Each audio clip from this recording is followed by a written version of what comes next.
امت پر جو حالات ہیں وہ حالات دو وجہ سے ہیں، ایک بے دینی کی وجہ سے اور دوسرے ناقص دین کی وجہ سے۔ ایک حالات ہیں بے دینی کی وجہ سے، ایک حالات ناقص دین کی وجہ سے۔ پورے دین کو چھوڑنے پر بھی حالات آئیں گے اور ناقص دین پر بھی حالات آئیں گے۔ بیان کو لائک، شیئر اور چینل کو سبسکرائب کرنا مت بھولیے۔ میرے محترم دوستو، بزرگوں، عزیزو، اللہ رب العزت نے کامیابی کا وعدہ پورے دین پر کیا ہے۔ ایسا نہیں ہے کہ اگر جزوی دین ہے تو جزوی کامیابی ہو جائے، 10% دین 10% کامیابی۔ اس لیے کہ اللہ کی طرف سے کامیابی اگر 10% بھی مل جائے تو کامیابی کے لیے بہت کافی ہے۔ اگر یہ ضابطہ ہوتا کہ 10% دین 10% کامیابی تو امت 10% دین اختیار کر کے کامیاب ہو جاتی، لیکن اللہ تعالیٰ کا ضابطہ یہ ہے کہ اللہ نے کامیابی کا وعدہ پورے دین پر کیا ہے۔ امت پر جو حالات ہیں وہ حالات دو وجہ سے ہیں، ایک بے دینی کی وجہ سے اور دوسرے ناقص دین کی وجہ سے۔ ایک حالات ہیں بے دینی کی وجہ سے، ایک حالات ناقص دین کی وجہ سے۔ پورے دین کو چھوڑنے پر بھی حالات آئیں گے اور ناقص دین پر بھی حالات آئیں گے۔ اس لیے فرمایا کہ وعدہ اللہ تعالیٰ کی طرف سے کامیابی کا پورے دین پر ہے، کامیابی کا وعدہ پورے دین پر ہے۔ قد افلح المؤمنون، کامیابی صرف ایمان والوں کے لیے ہے، کامیابی صرف ایمان والوں کے لیے ہے۔ قد افلح المؤمنون، کامیابی صرف ایمان والوں کے لیے ہے۔ سوال یہ ہے کہ ایمان والے کون ہیں؟ سوال ہے کہ ایمان والے کون ہیں؟ اگر احادیث میں غور کیا جائے تو ایمان والے کمال اطاعت پر چلنے والے ایمان والے ہیں۔ میں نے اس لیے عرض کیا کہ اللہ کی طرف سے کامیابی کا وعدہ کمال دین پر ہے۔ اگر جزوی دین ہے تب بھی حالات آئیں گے۔ میں عرض کرتا ہوں، ایک شخص دین کے ایک شعبے کا حکم پورا کرتا ہے، دوسرے شعبے کا حکم توڑ دیتا ہے۔ جب ایک شعبے کا حکم ٹوٹنے کی وجہ سے کوئی حال آتا ہے تو اس زمانے میں مسلمان ان حالات کے آنے پر حکم توڑنے کو نہیں دیکھتا، حالات کے آنے پر حکم پورا کرنے کو دیکھتا ہے۔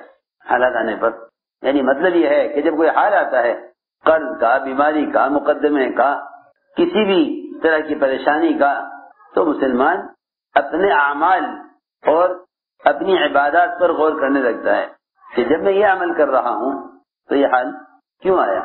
ایسے لوگوں کو حالات کی خرابی سے رہبری اور عبرت نہیں ہوتی، ایسے لوگوں کو حالات کی خرابی سے رہبری اور عبرت نہیں ہوتی۔ عبرت ان کو ہوتی ہے جو کسی بھی حال کے آنے پر سب سے پہلے اپنی بدعملی کو دیکھیں، حال آنے پر اپنی بدعملی کو دیکھیں کہ مجھ سے کون سا کام غلط ہوا ہے جس کی وجہ سے یہ حال آیا ہے۔ اس لیے کہ حالات کے آنے کی دو قسمیں ہیں، دو راستے ہیں۔ ایک حال آتا ہے انبیاء علیہ السلام پر، ایک حال آتا ہے ان کے نہ ماننے والوں پر۔ ایک حال آتا ہے انبیاء علیہ السلام پر، ایک حال آتا ہے ان کے نہ ماننے والوں پر۔ جو بات نہیں مانتے ان پر حالات کے آنے کی دو قسمیں ہیں۔ ایک تو وہ ہیں جو ایمان لا کر حکم توڑیں، اور ایک وہ ہیں جو نبی کا انکار ہی کر دیں۔ ایک کفار ہیں اور ایک عصات اور نافرمانی کرنے والے ہیں۔ ایمان لانے والے پر جو حالات آتے ہیں وہ حالات توبہ کے لیے، تو تربیت کے لیے اور عبرت کے لیے اور راستے پر لانے کے لیے آتے ہیں۔ لیکن اصولی بات یہ ہے کہ جو لوگ اپنے حالات کو اپنے گناہوں سے نہیں جوڑتے، جو لوگ اپنے حالات کو اپنے گناہوں سے نہیں جوڑتے، ان کو حالات سے رہبری اور عبرت نہیں ہوتی۔ اور یہ فرمایا کہ یہ فطرت اور یہ مزاج جانور کا ہے، یہ فطرتی مزاج جانور کا ہے کہ جانور اپنے حالات سے عبرت نہیں لے گا، جانور اپنے حالات سے عبرت نہیں لے گا۔ یہ مزاج، یہ فطرت جانور کی ہے کہ وہ حالات سے عبرت نہیں لے گا۔ اس وقت بڑے سے بڑا حال گزر جائے، اسے نہیں معلوم یہ حال کیوں آیا۔ اس لیے بات ذہن میں رہے کہ کفار پر آنے والے حالات وہ ایسے ہیں جیسا جانور پر آنے والے حالات۔ اس لیے حدیث میں صاف فرمایا کہ اگر کافر کو کسی آزمائش میں ڈال دیا جائے اور کافر پر کوئی دنیاوی جانی مالی کوئی نقصان آ جائے تو فرمایا حدیث میں کہ اس پر حالات کا آنا اس جانور کی طرح ہے جس جانور کو باندھ دیا جائے پھر کھول دیا جائے تو اسے نہیں معلوم فیما عقل و فیما ارسل کہ کیوں باندھا گیا تھا، کیوں کھول دیا گیا۔ لیکن مومن پر مومن پر آنے والا حال فوراً بتلائے گا کہ آپ سے یہ گناہ ہوا ہے۔ ایک صحابی کی نظر پڑی ایک عورت پر، اس عورت نے فوراً اشارہ کیا کہ نہیں میری طرف مت دیکھو، اس لیے کہ پردے کا حکم آ گیا ہے، پردے کا حکم آ گیا، میری طرف مت دیکھو۔ ادھر ان کی نظر پڑی عورت پر، اس کو دیکھ رہے تھے کہ ان کا سر دیوار سے ٹکرا گیا فوراً، اس لیے کہ مومن کے دل میں، مومن دل کی آنکھ سے دیکھتا ہے اور کافر دل کی آنکھ سے اندھا ہے۔ یہ فرق ہے دونوں میں کہ مومن دل کی آنکھ سے دیکھتا ہے۔ چنانچہ یہ صحابی آج میں حاضر ہوئے، عرض کیا گیا رسول اللہ ایک عورت سے میری نظر پڑی، میں اس کو دیکھ رہا تھا کہ میرا سر دیوار سے ٹکرا گیا۔ یہ کیا ہوا؟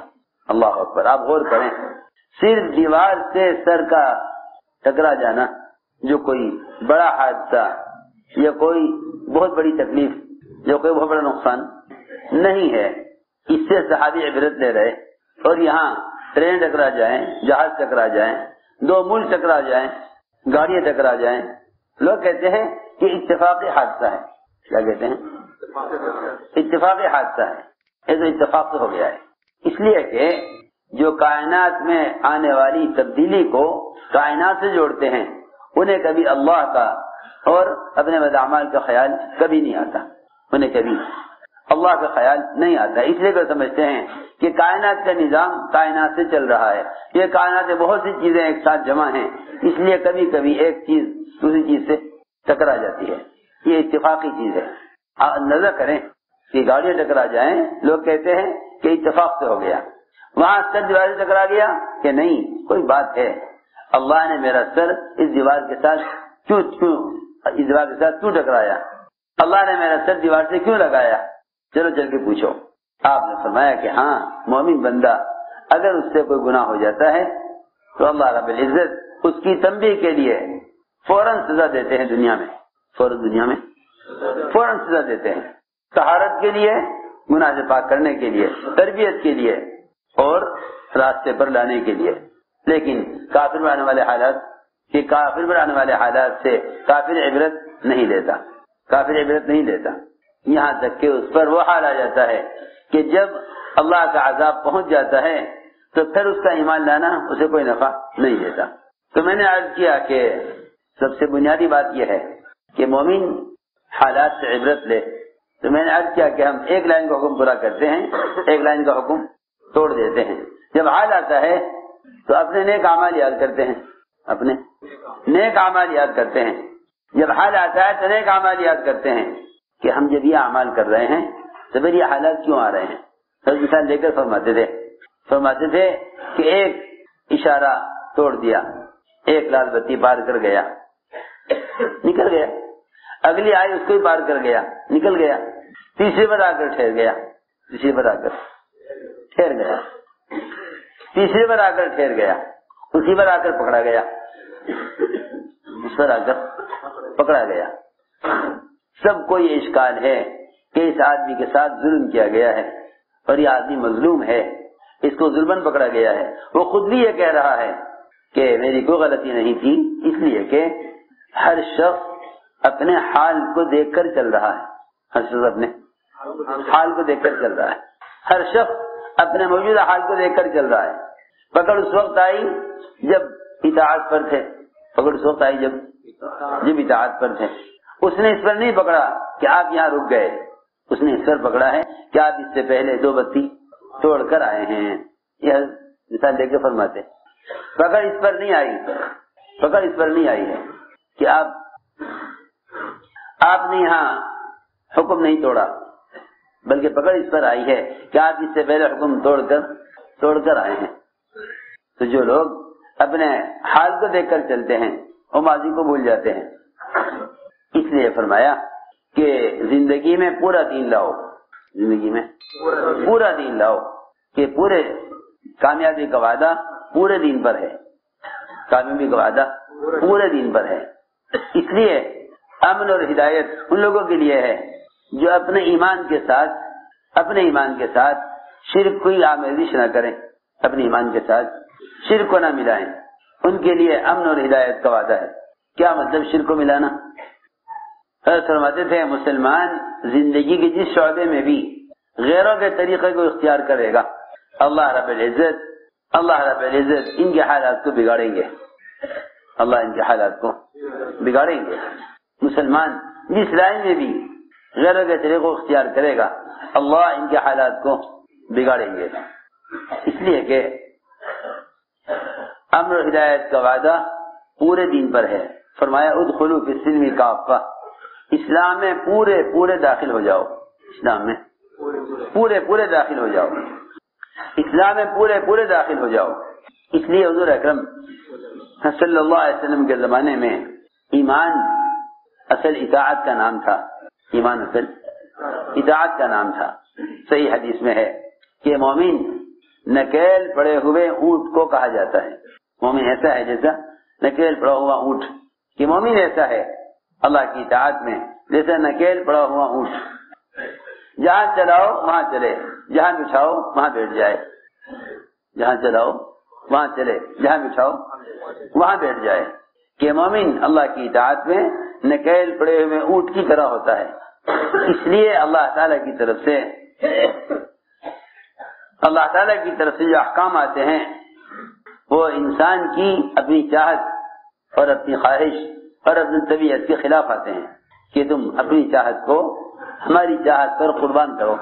آپ دیکھیں گے سارے تقاضے انسان میں اللہ نے پیدا کیے اور سارے تقاضوں کے خلاف احکام دیے، تقاضوں کے خلاف احکام دیے۔ مال کی ضرورت پیدا کی اور زکوٰۃ فرض کی، مال کی محبت پیدا کی اور زکوٰۃ فرض کی، کھانے کا تقاضا اور پانی کا تقاضا پیدا کیا اور روزہ فرض کیا، اور روزہ فرض کیا۔ نیند کا تقاضا رکھا، فرمایا النوم سلطان، کہ نیند تو بادشاہ ہے، نیند بادشاہ ہے، بچے سے لے کر بادشاہ تک سب پر غالب آ جاتا ہے، نیند سب پر غالب آ جاتی ہے۔ فرمایا النوم سلطان، کہ نیند تو بادشاہ ہے، وہ غالب آ جائے گا ہر حال میں۔ تو میں نے عرض کیا کہ نیند کا تقاضا رکھا ہے، لیکن نماز بر وقت فرض کی ہے، نماز وقت پر فرض کی ہے، نیند کا تقاضا رکھا ہے، نماز فرض کی ہے، بھوک پیاس کا تقاضا رکھا ہے، روزہ فرض کیا ہے، مال کا تقاضا رکھا ہے، زکوٰۃ فرض کی ہے، وطن کی محبت رکھی اور ہجرت اور اللہ کے راستے کی نقل و حرکت اور دعوت اس کے ذمے کی ہے کہ اپنی چاہتوں کو ہماری چاہت پر قربان کرو، اپنی چاہت کو ہماری چاہت پر قربان کرو۔ بس یہی سارے دین کا خلاصہ ہے، یہی سارے دین کا خلاصہ ہے۔ ایسے موقعوں پر اللہ رب العزت حکم دے کر اطاعت کا امتحان لیتے ہیں، ایسے موقعوں پر اللہ تعالی حکم دے کر اطاعت کا امتحان لیتے ہیں، دیکھنا چاہتے ہیں کہ یہ ہماری بات کتنی ماننے والے ہیں۔ اللہ تعالی حکم دے کر اپنے ماننے والوں کا امتحان لیتے ہیں۔ اس لیے بات یاد رکھنا کہ جو اللہ کو نہیں مانتے ان کے لیے یہ امتحان ان کے لیے نہیں ہوتا۔ اللہ کے ماننے والوں پر حالات آتے ہیں حکم کے۔ سب سے پہلے اللہ تعالی نے فرشتوں کا امتحان لیا، سب سے پہلے فرشتوں کا امتحان لیا، سب سے پہلے امتحان فرشتوں کا لیا، سب سے پہلے امتحان فرشتوں کا لیا، اس لیے کہ ملائکہ اللہ رب العزت کے انتہائی قریب اور ملائکہ اللہ تعالی کی عبادت اور مستقل اس کی اطاعت میں ہے۔ حکم دے کر دیکھا کہ انہیں ایسا حکم دیا جائے جو حکم ان کی حیثیت کے خلاف ہو، حکم ان کی حیثیت کے خلاف، بہت توجہ سے بات سننا، حکم دیا ایسا جو حیثیت کے خلاف۔ اللہ حکم دیتے کہ مجھے سجدہ کرو تو بے شک ملائکہ تو ہیں عبادت کے لیے، بعض فرشتے تو وہ ہیں جو ہمیشہ سے سجدے میں ہیں، سجدے میں ہی رہیں گے، بعض قیام میں ہیں، قیام میں ہی رہیں گے، بعض رکوع میں ہیں، رکوع میں ہی رہیں گے، بعض رکوع میں ہیں وہ رکوع میں ہی رہیں گے، اور بعض سجدے میں ہیں وہ ہمیشہ سجدے میں رہیں گے. اگر حکم ہوتا کہ میری ذات کو سجدہ کرو تو بہت آسان تھا, کرتے ہی ہیں. لیکن اللہ تعالی حکم لائے کہ آدم کو سجدہ کرو, آدم کو سجدہ کرو, آدم کو سجدہ کرو. چنانچہ اللہ کا حکم ملتے ہی سارے فرشتوں نے سجدہ کیا. یہ حکم ہے, کیا ہے؟ حکم ہے. جی ہاں, میں عرض کرنا چاہتا تھا کہ اس زمانے میں مسلمان یہ چاہتا ہے کہ حکم میری چاہت کے مطابق ہوتا اور حکم میری حیثیت کے مطابق ہوتا. نہیں, اطاعت کرنے والے اور جن کے اندر غلام پنا ہو اور جن کے اندر عبدیت ہو وہ کبھی اس بات کو نہیں سوچ سکتے کہ حکم ان کی چاہت کے مطابق ہو. چنانچہ سب نے سجدہ کیا سوائے ابلیس کے. ابا واستکبر, انکار کیا بڑائی کی وجہ سے, انکار کیا بڑائی کی وجہ سے کہ یہ حکم میری حیثیت کے خلاف ہے, کیونکہ میں آدم سے بہتر ہوں اور میں پرانا ہوں, آدم نئے ہیں, میں اعلیٰ ہوں یہ ادنا ہے, میری صفت آگ سے ہے ان کی صفت مٹی سے ہے, میں روشن ہوں یہ سیاہ ہیں, میں روشن ہوں یہ سیاہ ہیں, میرے اندر روشنی ہے اور یہ سیاہ ہے, ظلمت ہیں. اس کے علاوہ کوئی حکم دیجیے تو پورا کر دیں گے, لیکن یہ حکم ہم پورا نہیں کر سکتے, یہ ہمارے ساتھ زیادتی ہے. میری بات بہت توجہ سننا. اللہ تعالی حکم لاتے ہیں حیثیت کے خلاف, حکم لاتے ہیں حیثیت کے خلاف. اپنی حیثیت کو حکم پہ قربان کرو, اپنے جذبے کو حکم پہ قربان کرو, اپنی چاہت کو حکم پہ قربان کرو, اپنی ضرورت کو حکم پہ قربان کرو, اپنی اولاد کو حکم پہ قربان کرو. آپ دیکھیں اٹھا کے سارے واقعات ملائکہ کے, انبیاء کے, صحابہ کرام کے, اس کے علاوہ کچھ نہ ملے گا کہ ہم جو کہہ رہے ہیں اسے پورا کر دو. کامیابی اس میں ہے, کامیابی اس میں ہے, جو ہم کہہ رہے ہیں اسے پورا کر دو. چنانچہ ابلیس نے انکار کر دیا اور انکار کیا کبر کی وجہ سے, انکار کیا ہے کبر کی وجہ سے. یہ بات ہمیشہ ذہن میں رہے کہ تکبر آدمی کو حق بات کو قبول کرنے سے روک دیتا ہے. تکبر حق بات کو قبول کرنے سے روک دیتا ہے. تکبر حق بات کو قبول کرنے سے روک دیتا ہے. تکبر حق بات کو قبول کرنے سے روک دیتا ہے. اور یہ بات نہیں کہ آدمی تکبر میں آ کر فرائض کا انکار کرے یا واجبات کا انکار کرے.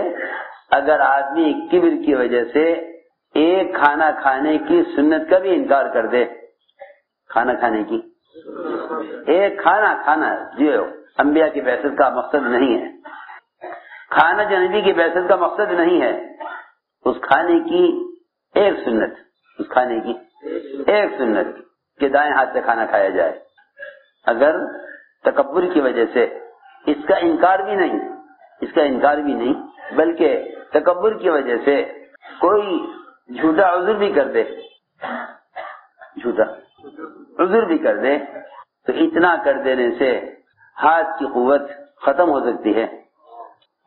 میری بات توجہ سننا, اتنا کہہ دینے سے ہاتھ کی قوت ختم ہو سکتی ہے. تو جس کام کے نبی کو بھیجا گیا ہے اگر کوئی اس سے جان بچانے کے لیے جھوٹا عذر کر دے تو پھر کتنی قوتیں صلاحیتیں ختم ہو جائیں گی. اس لیے کہ صحیح روایت میں ہے ایک صاحب کھانا کھا رہے تھے اور بائیں ہاتھ سے کھا رہے تھے, بائیں ہاتھ سے کھا رہے تھے. آپ نے فرمایا کہ کھانا دائیں ہاتھ سے کھاؤ. اور یہ بعض لوگوں کا مزاج ہوتا ہے کہ اگر ان کو کسی صحیح بات کی طرف متوجہ کر دیا جائے تو وہ ٹوکنے کو یا صحیح بات بتلانے کو اپنی بے عزتی سمجھتے ہیں.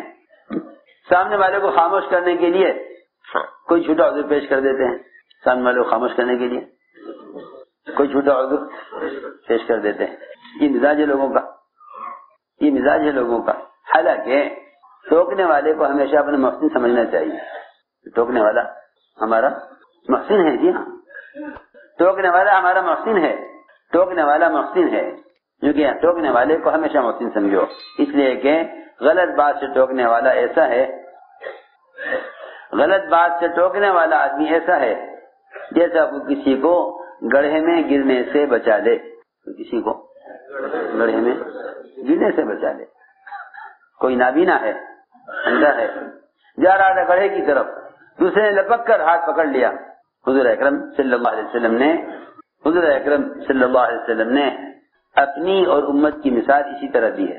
فرمایا ایک حدیث میں کہ میں تمہاری کمر پکڑ کر تمہیں جہنم سے بچانا چاہتا ہوں اور تم میرے ہاتھ سے نکلے چلے جا رہے ہو. میں تمہیں جہنم گڑھے سے پکڑ کر بچانا چاہتا ہوں، تم میرے ہاتھ سے نکلے چلے جا رہے. یہ مثال دے کر فرمایا. تو میں نے عرض کیا کہ ٹوکنے والا کسی کو گڑھے میں گرنے سے بچانے والا ہے، اس لیے فرمایا کہ ایسے لوگوں کو اپنا محسن سمجھا کرو، ایسے لوگوں کو اپنا محسن سمجھا کرو، ایسوں کو اپنا محسن سمجھو جو تمہیں کوئی بھلی بات بتا دے. لیکن حضور اکرم صلی اللہ علیہ وسلم نے جب اس کھانا کھانے والے سے فرمایا کہ دائیں ہاتھ سے کھاؤ تو اس نے جھوٹا عذر پیش کیا اور یہ کہا کہ میں تو بائیں ہاتھ اس لیے کھا رہا ہوں کہ میرا دایاں ہاتھ اٹھتا نہیں ہے، میرا دایاں ہاتھ اٹھتا نہیں، اس لیے بائیں سے کھا رہا ہوں کہ میرا دایاں ہاتھ اٹھتا نہیں ہے. روایت میں ہے ما منعه الا الكبر، کہ اس کو بڑائی اور تکبر نے یہ عذر پیش کرایا، بڑائی اور تکبر نے یہ عذر پیش کرایا کہ میرا دایاں ہاتھ اٹھتا نہیں ہے. حضور اکرم صلی اللہ علیہ وسلم نے بددعا دی. آپ نے فرمایا اللہ کرے تیرا یہ ہاتھ کبھی نہ اٹھے، تیرا ہاتھ کبھی نہ اٹھے. یہ سوچنے کی بات ہے کہ ایک کھانا کھانے کی سنت کے انکار سے اگر دایاں ہاتھ بیکار ہو سکتا ہے تو فرائض واجبات اور دعوت اللہ کی یہ ذمہ داری، یہ تو بہت اونچے احکام ہیں، یہ تو بہت اونچے احکام ہیں. کھانا کھانے کی جو نبی کے سنت عادت میں سے ہے، سنت عادت میں سے ہے، ضرورت کی لائن کی سنت ہے، عبادت کی لائن کی بھی نہیں اور دعوت کی لائن کی بھی نہیں، ایک ضرورت کی لائن کی سنت ہے. اگر اس کا انکار کر دینے سے دایاں ہاتھ ہمیشہ کے لیے بیکار ہو سکتا ہے، جبکہ آدمی بڑے کام، قوت کے کام عام طور سے دائیں ہاتھ سے لیتے ہیں. دائیں ہاتھ کو یمین کہتے ہی اسی لیے ہیں کہ یمین کا مطلب قوت، یمین کا مطلب ہی قوت ہے، دائیں ہاتھ میں قوت ہوتی ہے. عام طور سے لوگ قوت کے کام، اہم کام دائیں ہاتھ سے کرتے ہیں. تو میں نے عرض کیا کہ آدمی کبر کی وجہ سے انکار کر دیتا ہے. چنانچہ ابلیس نے سجدہ کرنے سے انکار کر دیا، سجدہ کرنے سے انکار کر دیا.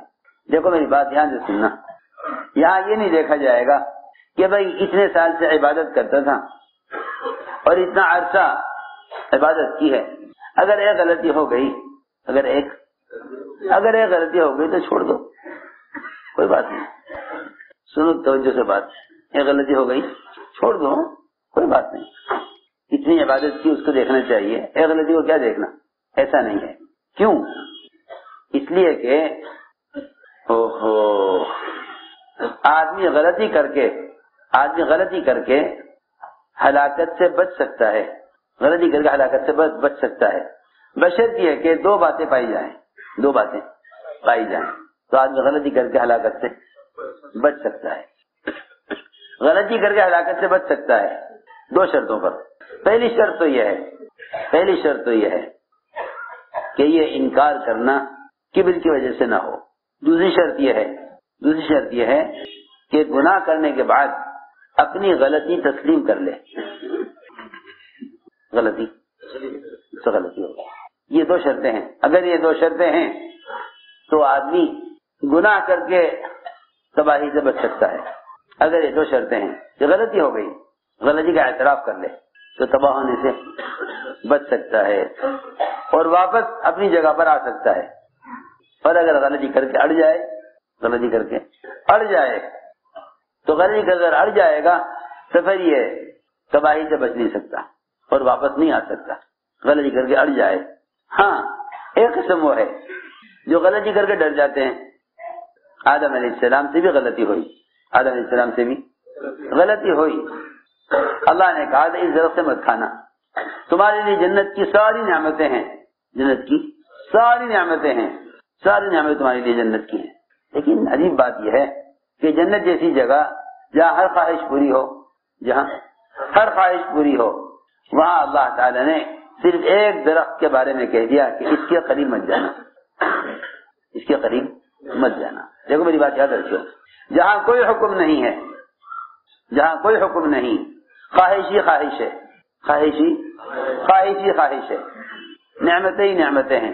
جہاں کوئی خواہش نہیں ہے، جہاں کوئی حکم نہیں ہے، خواہش ہی خواہش ہے، وہاں اتنی خواہشات میں اور اتنی نعمتوں میں ایک حکم دے دیا، ایک حکم دے دیا کہ جو چاہو کرو، جو چاہو کھاؤ، لیکن اس طرح سے قریب مت آنا۔ ہماری بات ذرا توجہ سے سننا۔ شیطان کا کام یہ ہے کہ وہ انسان کو منکر میں اور گناہ میں مبتلا کرنے کے لیے گناہ کے فائدے بتلائے گا، یہ اس کا کام ہے شیطان کا۔ یہ شیطان کا کام یہ ہے کہ وہ گناہوں کی کڑواہٹ کو چھپا لیتا ہے اور گناہ کی حلاوت کو ظاہر کرتا ہے، اور نیکیوں کی حلاوت کو چھپا لیتا ہے اور نیکیوں کی کڑواہٹ کو ظاہر کرتا ہے۔ یہ شیطان کا کام ہے، اور اس کے اندر اس کی صلاحیت ہے کہ وہ نیکیوں کی حلاوت کو چھپا لے گا، کڑواہٹ کو ظاہر کرے گا، اور گناہوں کی حلاوت کو ظاہر کرے گا اور گناہ کی کڑواہٹ کو چھپا لے گا۔ لوگ کہتے ہیں نماز تو پڑھتے ہیں مزہ نہیں آتا، نماز پڑھتے ہیں مزہ نہیں آتا، کہ نہیں، حکم پورا کرنے کے لیے ہے۔ شیطان تمہیں عمل سے بے رغبت کرنے کے لیے عمل کی حلاوت کو چھپا لیتا ہے، عمل سے بے رغبت کرنے کے لیے، عمل سے بے رغبت کرنے کے لیے عبادت کی حلاوت کو چھپا لیتا ہے، اور گناہوں کو مرغوب اور گناہوں کا شوق اور گناہوں کی لذت بڑھانے کے لیے گناہ کی کڑواہٹ کو چھپا لیتا ہے۔ ورنہ گناہ بہت کڑوا ہے اور عبادات بہت میٹھی ہیں، لیکن وہی بات ہے کہ وہ اعمال سے بے رغبت کرنے کے لیے اعمال کی حلاوت کو چھپا لیتا ہے۔ آدمی کو عمل کا ذائقہ محسوس نہیں ہوتا، اسی لیے عمل چھوڑ دیتا ہے، یا گناہ کی حلاوت کو ظاہر کرتا ہے اور گناہ کی کڑواہٹ کو چھپا لیتا ہے۔ آدمی کو گناہ میں مزہ آتا ہے، عبادات میں مزہ نہیں آتا، حالانکہ کوئی بھی چیز مزے کے لیے نہیں ہے، حکم پورا کرنے کے لیے ہے۔ میں نے عرض کیا کہ شیطان نے اس پر زور لگایا کہ تمہیں اس درخت سے کھانے سے روکنے کی وجہ کیا ہے، کیونکہ کبھی بھی کسی منکر کی وجہ یا کسی حکم کی وجہ معلوم مت کرو۔ اگر وجہ معلوم کرو گے تو تم نافرمانی کرو گے، وجہ معلوم کرو گے تو نافرمانی کرو گے، وجہ معلوم کرو گے تو نافرمانی کرو گے۔ وجہ نہ معلوم کرو کہ حکم کیوں دیا، یہ صرف اس وجہ پر غور کرنے کی وجہ سے، اس بات پر غور کرنے کی وجہ سے آدم علیہ السلام شیطان کے بہکائے میں آئے، صرف اس وجہ سے کہ دیکھیے آپ غور کیجئے کہ اتنی نعمتیں ہیں اور اتنی چھوٹ ہے یہاں ہر چیز کی، پھر آخر اس درخت میں ایسا کیا نقصان ہے؟ اور بھی سارے درخت ہیں اور ساری نعمتیں ہیں، سارے پھل ہیں، اس سے کیوں روکا؟ یہ کہا کہ اس سے آپ کو اس لیے روکا گیا ہے کہ اگر آپ نے اس سے نہ کھایا تو آپ کو یہاں سے نکالا جائے گا، اور اگر آپ نے کھا لیا اس میں سے تو آپ جنت میں ہمیشہ رہیں گے۔ یہ شیطان نے آدم علیہ السلام کو یہ سمجھایا، ان تکونا ملکین او تکونا من الخالدین وقاسمہما انی لکما لمن الناصحین۔ ہمیشہ یاد رکھنا کہ جو لوگ کسی خیر سے محروم کیے جاتے ہیں وہ دوسروں کو خیر خواہ بن کر، امین بن کر اور ان کے ہمدرد بن کر ان کو جا کر سمجھاتے ہیں کہ دیکھو ہم تمہارے لیے خیر خواہ، ہم تمہارے لیے امین امانت دار اور تمہارے ہمدرد ہیں، ہم تمہیں سمجھا رہے ہیں۔ اللہ اکبر۔ قاسمہما، قسم کھا کر کہا شیطان نے کہ میں تم دونوں کے لیے کہ حق میں بڑا خیر خواہ ہوں، کہ دیکھو مجھے نکالا گیا یہاں سے، تمہیں بھی نکالا جائے گا یہاں سے، اگر یہاں رہنا چاہتے ہو اور میری طرح نکلنا نہیں چاہتے تو اس میں سے کھا لو۔ چنانچہ آدم علیہ السلام سے یہ غلطی ہو گئی، لیکن بات یہ ہے کہ آدم علیہ السلام غلطی کر کے ڈر گئے اور شیطان غلطی کر کے اڑ گیا تو یہ غلطی کر کے ڈر گئے۔ اللہ تعالیٰ نے ڈرنے والوں سے تو وعدہ کر لیا کہ ہم تمہیں جنت میں داخل کریں گے، اور اڑنے والے کے لیے ہمیشہ کے لیے کہہ دیا کہ یہ جنت کی خوشبو نہیں سن سکتے۔ میرے دوستو عزیزو، میں نے عرض کیا کہ اللہ تعالیٰ حکم لاتے ہیں اطاعت کا امتحان لینے کے لیے. چنانچہ پہلا حکم دیا فرشتوں کو کہ آدم کو سجدہ کریں. اس میں آدم علیہ السلام کو سجدہ کرنے کا حکم میں شیطان اس حکم میں فیل ہو گیا اور نکال دیا گیا. ایسے ہی اللہ تعالیٰ حکم دیتے ہیں انبیاء علیہ السلام کو، کیونکہ حدیث میں آتا ہے سب سے سخت امتحان میں انبیاء علیہ السلام ہیں. سب سے سخت امتحان میں انبیاء علیہ السلام ہیں. اور جو آدمی نبیوں کے طریقوں کے جتنا زیادہ قریب ہوگا اور جتنا اتباع سنت پر ہوگا اس کا امتحان بھی اتنا ہی سخت ہوگا. ایک صحابی نے عرض کیا کہ ہم آپ کی رفاقت اور آپ کا ساتھ چاہتے ہیں. آپ نے فرمایا اگر ہمارے ساتھ رہنا چاہتے ہو دنیا اور آخرت میں تو پھر فقر و فاقے کے لیے، تنگی کے لیے، بیماریوں کے لیے، مختلف قسم کی اذیتوں کے لیے تیار ہو جاؤ.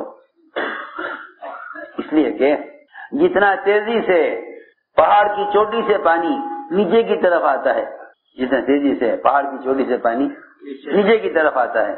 آپ دیکھتے ہیں پہاڑوں میں، مختلف وادیوں میں اور پہاڑوں میں جھرنے ہوتے ہیں پانی کے اور شلال ہوتے ہیں جو بڑی بلندی سے پانی نیچے کی طرف آتا ہے، چٹانوں کو سرکا دیتا ہے. ایسی پانی کی قوت ہوتی ہے.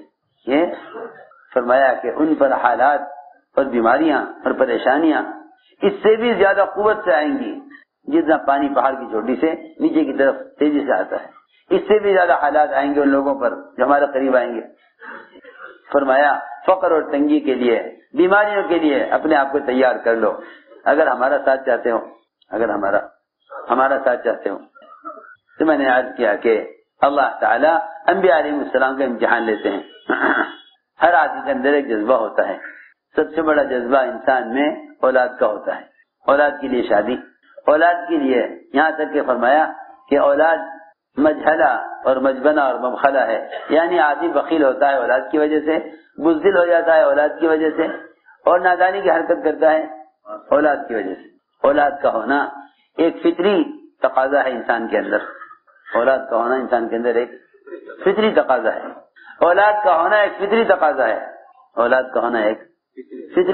ہے. لیکن ہم دیکھنا چاہتے ہیں کہ تمہیں اپنے جسم کے ٹکڑے اولاد سے زیادہ محبت ہے یا ہمارا ہم سے زیادہ محبت ہے. اللہ ابراہیم علیہ السلام کو حکم دیا کہ بیٹے کو ذبح کیجئے.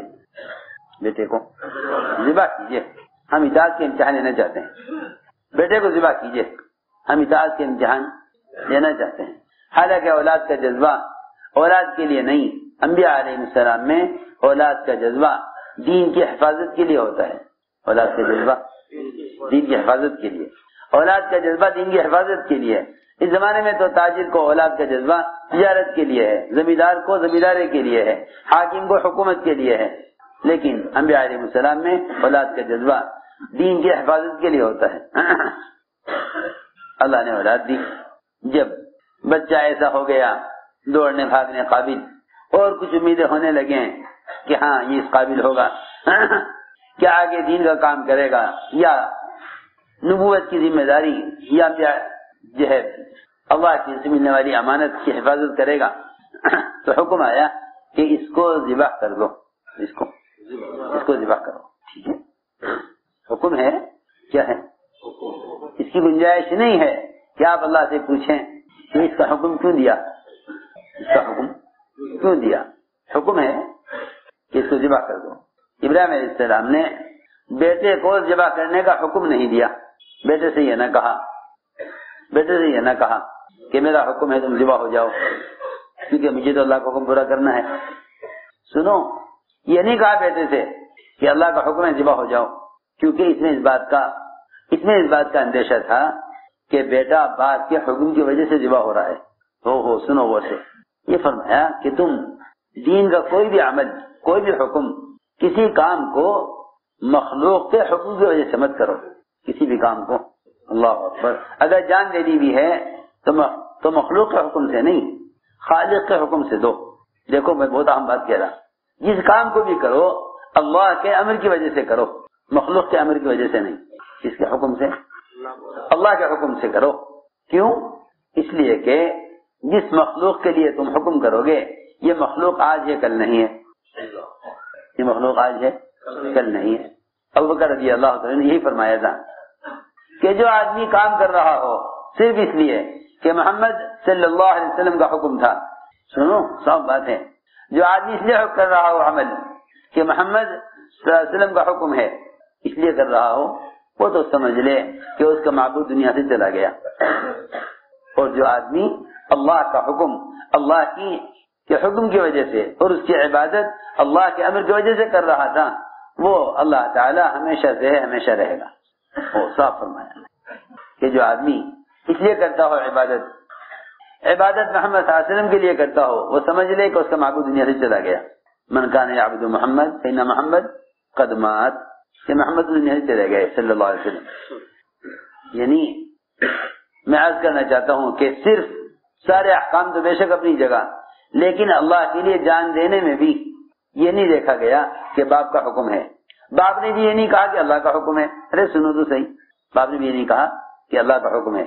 باپ نے یہ کہا کہ بیٹے تم اپنے معاملے میں خود غور کرو، اپنے معاملے میں، یہ عجیب بات ہے، اپنے معاملے میں خود غور کرو، تم میری وجہ سے ذبح ہو رہے ہو یا اللہ کی وجہ سے ذبح ہو رہے ہو، اس بارے میں غور کرو۔ فانظر ماذا ترى، قرآن نے اس طرح کہا فانظر ماذا ترى، اپنے معاملے میں خود غور کرو۔ بیٹے نے کہا کہ مجھے کیا غور کرنا اور آپ کو کیا غور کرنا، مجھے کیا غور کرنا آپ کو کیا غور کرنا۔ افعل ما تؤمر، جو اللہ کا حکم ہے آپ اللہ کے حکم کو پورا کیجئے، آپ اللہ کے حکم کو پورا کیجئے، آپ تو مامور ہیں نا، آپ تو مامور ہیں، حکم کے پابند ہیں، جو اللہ کا حکم ہے پورا کیجئے۔ میں نے عرض کیا کہ یہاں حکم پر چھری چلا دی، جذبہ قربان کیا اولاد کا، پوچھا نہیں کہ اے اللہ یہ آپ کام کیوں کرا رہے ہیں۔ اس لیے کہ قرآن میں جہاں بھی آپ دیکھو گے اطاعت کرنے والے پوچھتے نہیں کہ حکم کیوں ہے، اور نافرمانی کرنے والے سوال کرتے ہیں کہ یہ حکم کیوں ہے۔ آپ اندازہ کریں نا، ایک گائے ذبح، سینکڑوں گائے ذبح ہوتی ہیں، ایک گائے ذبح کرنے کا اللہ نے حکم دے دیا تو گائے ذبح کرنا کیا مشکل کام تھا، اس پہ سوال کھڑا کر دیا۔ اطاعت کرنے والے اولاد کے بارے میں نہیں پوچھ رہے کہ کیوں ذبح کرا رہے، اطاعت کرنے والے تو دیکھو تو صحیح، اطاعت کرنے والے تو اولاد کے بارے میں نہیں پوچھ رہے کہ معصوم بچے کو کیوں ذبح کرا رہے۔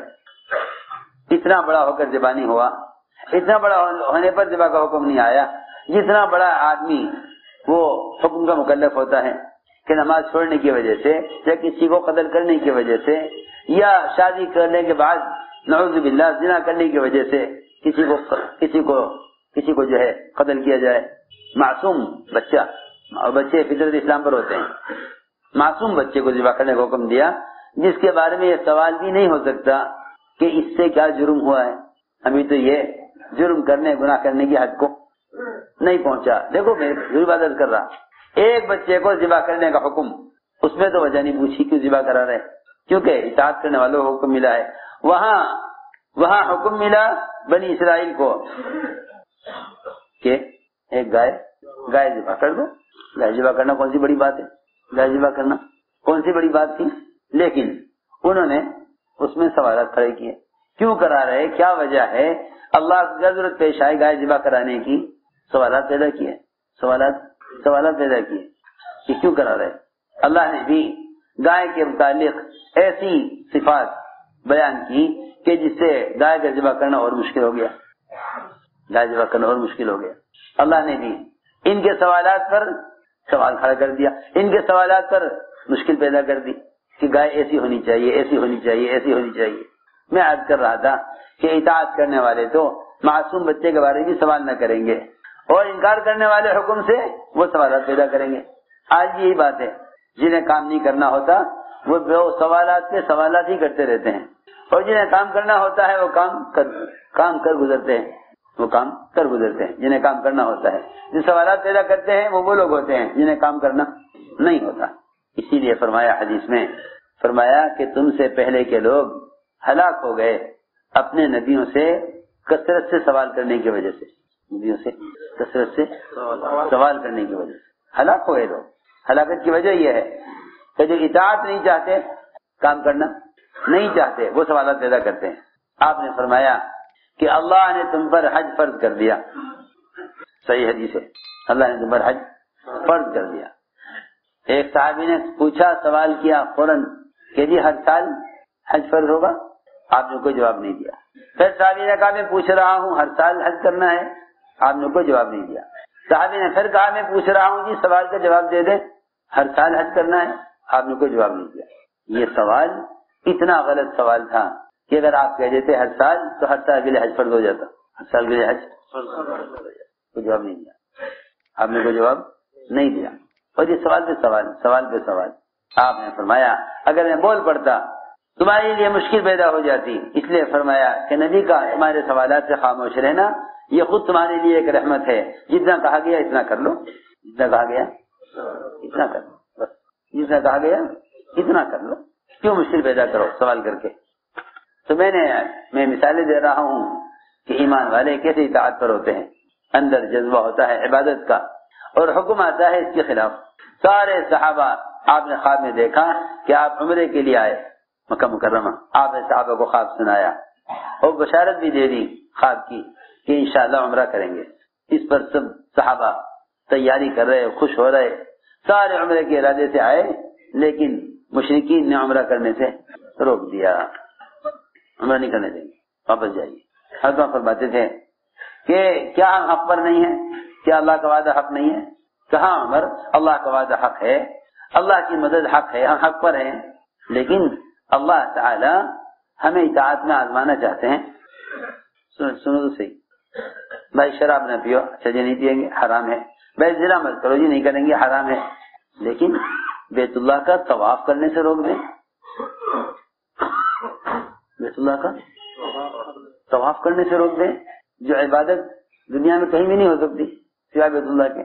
آپ جہاد کا، زکوٰۃ کا، نماز کا، روزے کا عمل جہاں چاہے کر لیں، لیکن حج کا عمل بیت اللہ کے علاوہ کہیں ہو ہی نہیں سکتا۔ لیکن ہم حکم دے کر دیکھنا چاہتے ہیں کہ تم اچھے جذبے کو بھی حکم میں قربان کرتے ہو یا نہیں۔ بڑا اچھا جذبہ، بڑا اچھا جذبہ کیا کرنے کا؟ عمرہ کرنے کا۔ عمر رضی اللہ تعالیٰ ایک ایک کے پاس جائیں، ارے بھائی کیا ہم حق پر نہیں ہیں؟ کیا عمرہ عبادت نہیں ہے؟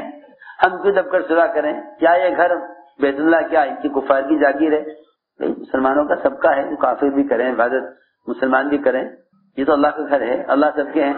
ہر ایک یہ جواب دیتا تھا کہ عمر یہ دیکھو اس وقت کہ اللہ کے رسول کا حکم کیا ہے، بہت بڑی بات ہے، یہ دیکھو اللہ کے رسول کا حکم کیا ہے، یہ مت دیکھو تمہارا جذبہ کیا ہے، یہ دیکھو حکم کیا ہے، یہ نہ دیکھو جذبہ کیا ہے، دیکھو حکم کیا ہے۔ اللہ تعالیٰ نے ان کی اطاعت کو آزمانے کے لیے ایسی چیز سے روک دیا جس کا خود حکم بھی دیا ہے اور جس کے فضائل بیان کیے۔ اب ہم یوں کہتے ہیں رک جاؤ، اب ہم کہتے ہیں رک جاؤ، دیکھیں رکتے ہو کہ نہیں، سنو تو صحیح، ہم کہتے ہیں رک جاؤ، تو آیا تم اس جذبے کو پورا کرتے ہو یا رک جاتے ہو؟ آپ نے صحابہ کو حکم دے دیا کہ واپس چلو، صحابہ میں جذبہ عمرہ کرنے کا اور حکم واپس جانے کا، حکم واپس جانے کا۔ حضرت فرماتے ہیں کہ اس دن میں اپنی بات پر اڑ گیا تھا کہ نہیں ہمیں تو عمرہ کرنا ہے۔ فرماتے ہیں میں نے پوری زندگی اعمال کیے، صدقات کیے، اے اللہ میرا گناہ معاف کر دے، میں اس دن عمرہ کرنے پر کیوں اڑ گیا تھا؟ حالانکہ کتنی اچھی عبادت پر اور کتنی اچھے کام کی رائے تھی کہ ہمیں کرنا چاہیے، اور یہ بھی نعوذ باللہ حضور اکرم صلی اللہ علیہ وسلم کے کام کے انکار پر نہیں تھا، بلکہ کفار کے روکنے کی وجہ سے یہ جذبہ تھا کہ ہم دب کر کیوں صلاح کریں، اور یہ کفار نے کیا حق ہے کہ ہمیں یہ اللہ کے گھر سے روکیں۔ لیکن عمرہ کرنے کا ارادہ حکم کے خلاف ہو گیا تھا، عمرہ کرنے کا ارادہ حکم کے خلاف تھا، عمرے کا ارادہ حکم کے خلاف تھا۔ وہ فرماتے تھے ساری زندگی میں نے اعمال کیے، اللہ میرا گناہ معاف کر دے، میں اپنی بات پر کیوں اڑ گیا تھا؟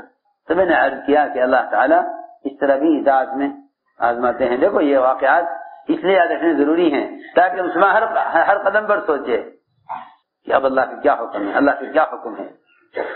چنانچہ ابھی وہاں سے ہٹے بھی نہیں تھے کہ اللہ تعالیٰ نے سورہ فتح نازل کر دی کہ لیجئے نبی جی ہم نے آپ کو کھلی فتح دی ہے، ہم نے آپ کو کھلی فتح دی۔ یہ اطاعت کے واقعات ہیں۔ ایک عورت تھی جس کو جزام اور کوڑ کا مرض تھا، کوڑ کے مرض میں آدمی کے ہاتھ پاؤں انگلیاں چھڑ جاتی ہیں، زخمی ہو جاتی ہیں. ایسی عورت جو کھڑے ہو کر چل نہیں سکتی تھی، زمین پر گھسٹ گھسٹ کر بیت اللہ کا طواف کرتی تھی، چلنے سے معذور، زمین پر گھسٹ کر بیت اللہ کا طواف کرتی تھی. لوگ اس سے طواف کرنے میں بچ بچ کر چلتے تھے، لوگوں کو دقت ہوتی تھی، اس سے لوگ بچنا چاہتے تھے، اس کے مرض کی وجہ سے بھی، اس کی تکلیف کی وجہ سے بھی. اس طرح طواف کرنے والوں کو دشواری ہوتی تھی اس کے طواف کرنے سے. حضرت عمر نے فرمایا اس عورت سے، اے اللہ کی بندی، لوگوں کو اذیت نہ دے اور طواف کرنا چھوڑ دے، گھر بیٹھ جا.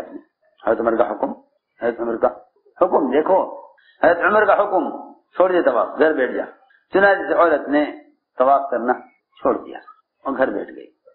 لوگ کہتے ہیں طواف کر، جگہ نہیں، امیر کا حکم، میں امیر کی اطاعت میں طواف نہیں کروں گی، کیونکہ جو اجر طواف سے ملتا اس سے زیادہ اجر اطاعت سے ملے گا. جو اجر طواف سے ملتا اس سے زیادہ اجر اطاعت سے ملتا. اس میں ڈبل اجر ہے، اس میں ایک اجر ہے. اس میں صرف طواف کا اجر ہے، اس میں صرف طواف کرنے کا ثواب ہے، وہاں صرف طواف کرنے کا ثواب ہے، اور یہاں ڈبل ثواب ہے. طواف کے چھوڑنے پر جو رنج ہے اس کا ثواب الگ، اور امیر کی اطاعت کا ثواب الگ. لو جی، اطاعت کا الگ ثواب اور جذبے کی قربانی کا الگ ثواب. تم نے اپنی چاہت کو ہماری چاہت پر قربان کر دیا. سنو تو صحیح. چنانچہ یہ عورت گھر بیٹھ گئی، حضرت عمر کی شہادت ہو گئی، حضرت عمر کی وفات ہو گئی. لوگوں نے کہا ہے جا کے طواف کر، تجھے روکنے والا دنیا سے چلا گیا، تجھے کوئی اب روکنے والا نہیں طواف سے، جا کے طواف کر بیت اللہ کا. اس عورت نے کہا ایسا نہیں ہو سکتا کہ میں امیر کی اطاعت کروں اس کی حیات میں، نافرمانی کروں اس کے مرنے کے بعد. میں طواف نہیں کروں گی، میں طواف نہیں کروں گی، کیونکہ امیر کا حکم باقی ہے اور اس جس وجہ سے حکم دیا تھا وہ وجہ باقی ہے، لہٰذا میں طواف نہیں کروں. میں نے عرض کیا کہ صحابہ کرام کی اطاعت کے واقعات ہیں، تو میں نے ساری بات اس پر عرض کی تھی کہ اللہ تعالیٰ کا کبھی حکم آئے گا حیثیت کے خلاف، کبھی حکم آئے گا اچھے جذبے کے خلاف، کبھی حکم آئے گا معمول کے خلاف. سارے صحابہ آپ کے ساتھ نماز پڑھتے بیت المقدس کی طرف، حکم آیا کہ رخ پھیر لیجیے بیت اللہ کی طرف، رخ پھیر لیجیے بیت اللہ کی طرف. ہم دیکھنا چاہتے ہیں کہ یہ نبی کی اطاعت کون کرتا ہے اور کون ایڑی قبل پلٹ جاتا ہے پہلے قبلے کی طرف. چنانچہ صحابہ کرام جہاں جہاں بھی آواز پہنچی سب کے سب بیت المقدس سے بیت اللہ کی طرف پھر گئے. تو کبھی حکم آتا ہے معمول کے خلاف. ہم صرف دیکھنا چاہتے ہیں کہ کون نبی کی اطاعت کرتا ہے اور کون نبی کی نافرمانی کرتا ہے.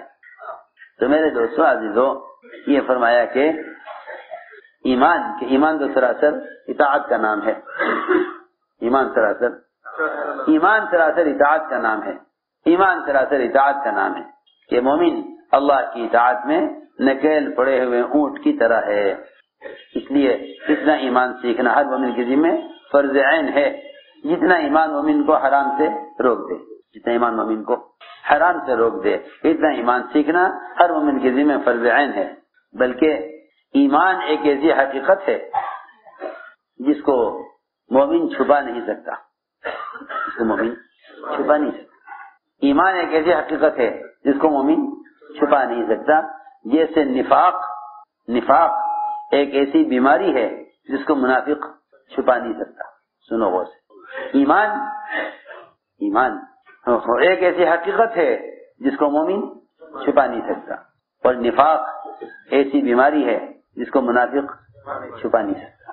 منافق کوشش بہت کرتا ہے نفاق کو چھپانے کی. اس لیے منافق کے جتنے بھی اعمال ہوتے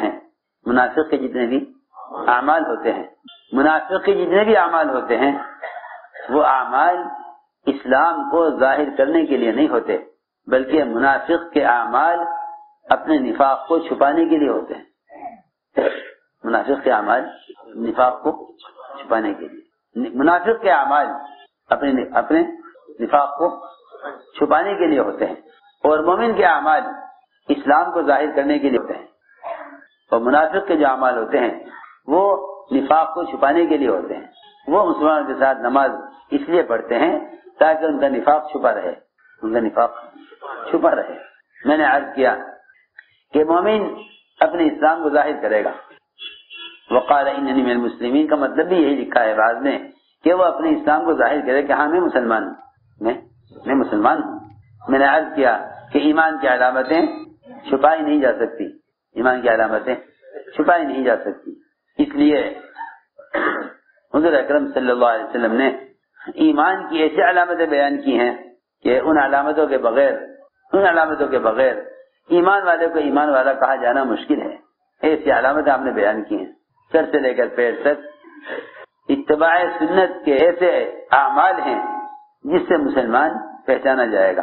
اس لیے کہ ایمان دل میں چھپانے کی چیز نہیں ہے. یہ خیال غلط خیال ہے اس زمانے میں کہ ایمان تو دل کی چیز ہے, دل میں ایمان ہوتا ہے اور دل کا حال کوئی نہیں جانتا اللہ کے سوا. یہ بات صحیح نہیں ہے, کیونکہ یہ بات صحیح نہیں ہے. اس کی وجہ ہے شیطان نے یہ دھوکہ دیا کہ ایمان کی جگہ تو دل ہے, ظاہر سے کچھ نہیں ہوتا, ظاہر سے کچھ نہیں ہوتا. حالانکہ حضور اکرم صلی اللہ علیہ وسلم نے فرمایا کہ میرے صحابہ غیروں کے درمیان اتنے ممتاز اور میرے صحابہ غیروں کے درمیان ایسے نمایاں ہیں کہ سفید بیل کے پہلو میں چند بال سیاہ ہوں تو الگ نظر آئیں گے, اور سیاہ بیل کے پہلو میں چند بال سفید ہوں الگ نظر آئیں گے. میرے صحابہ بھی ساری قوموں کے درمیان, ساری تمام انسانوں کے درمیان میرے صحابہ بھی اسی طرح نمایاں اور ممتاز ہیں. اس لیے حضور اکرم صلی اللہ علیہ وسلم نے ایسی علامتیں بیان کی ایمان والوں کی کہ جس سے ایمان والے الگ پہچانے جاتے ہیں.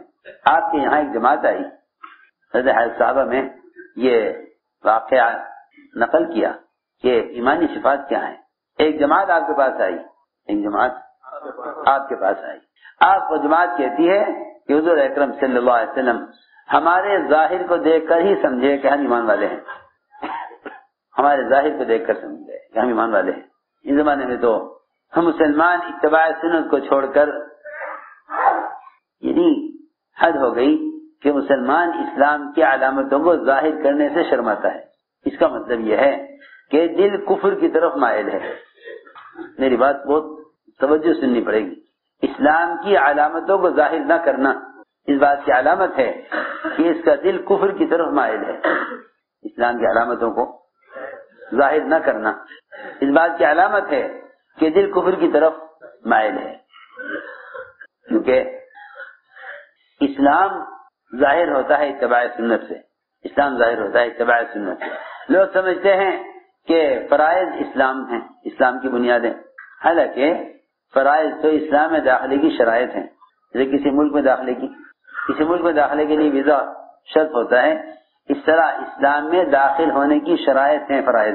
اسلام میں داخل ہونے کی شرائط فرائض ہیں. شہادتین گواہی دینا, نماز قائم کرنا, رمضان کے روزے رکھنا, زکوٰۃ دینا اور حج کرنا.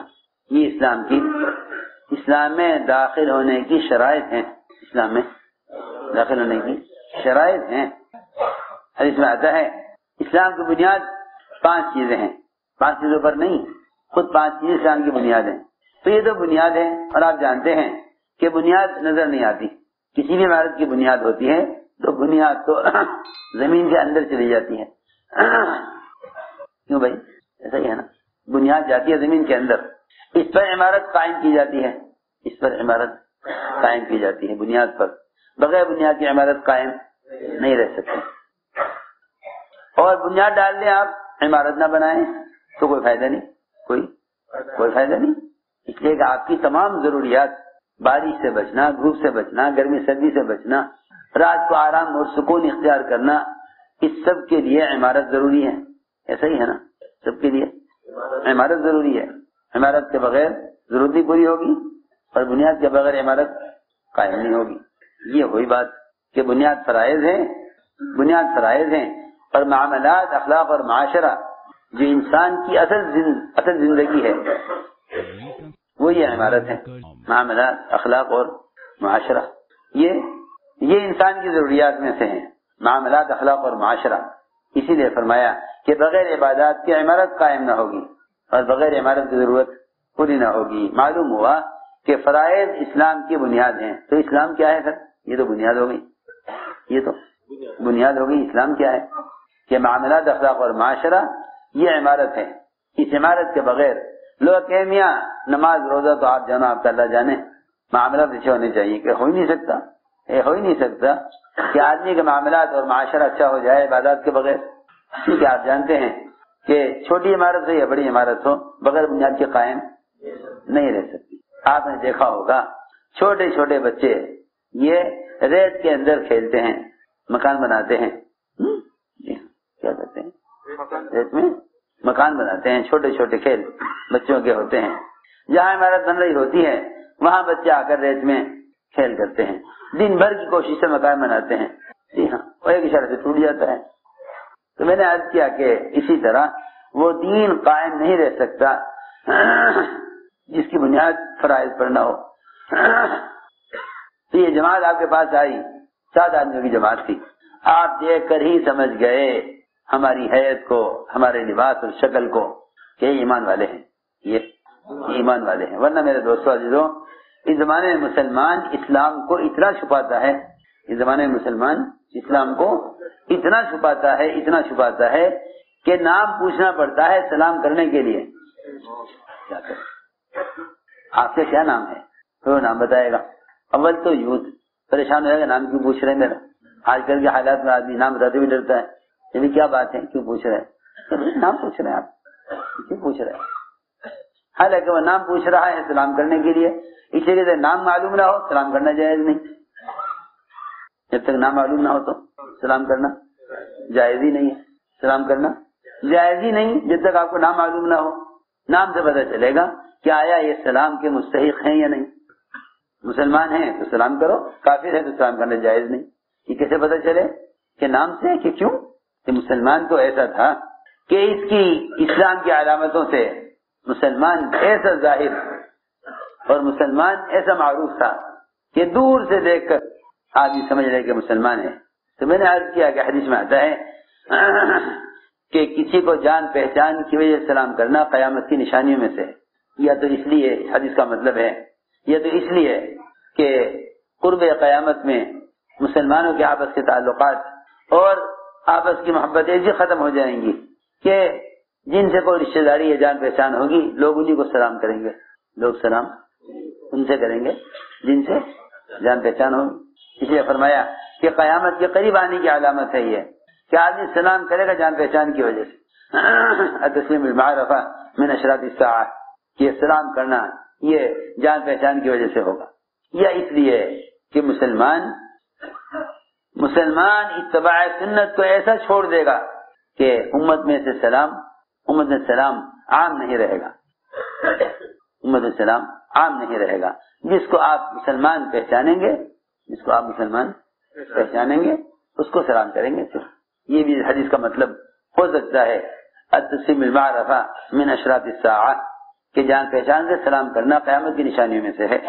کہ غیروں کے طریقے، غیروں کی شکلیں، غیروں کے لباس مسلمانوں میں ایسے عام ہو جائیں گے کہ آپ دیکھ کر نہیں فیصلہ کر سکیں گے کہ یہ آدمی سلام کے قابل ہے یا نہیں، اور سلام کا مستحق ہے یا نہیں. یہ بھی اس روایت کا مطلب ہو سکتا ہے التسلیم بالمعرفہ من اشراط الساعہ، کہ جو آپ کو مسلمان نظر آئے آپ اس کو سلام کریں. اس لیے چاہیے کہ آدمی اسلام کی علامتوں کو ظاہر کرے تاکہ سلام کا مستحق بن سکے.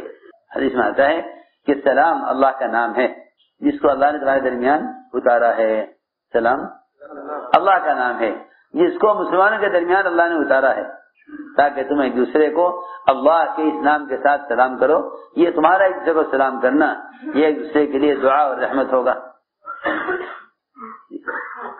ایک ایسا لفظ سلام کا اللہ نے مسلمانوں کے درمیان رکھا تھا جس سے مسلمان کو پہچان سکے، اور جس سے مسلمان ہر ایک کے درمیان ایک ایسا لفظ ہوتا ہے جس سے وہ ایک دوسرے کو پکارتے ہیں، ایک دوسرے کے ورد استعمال کرتے ہیں.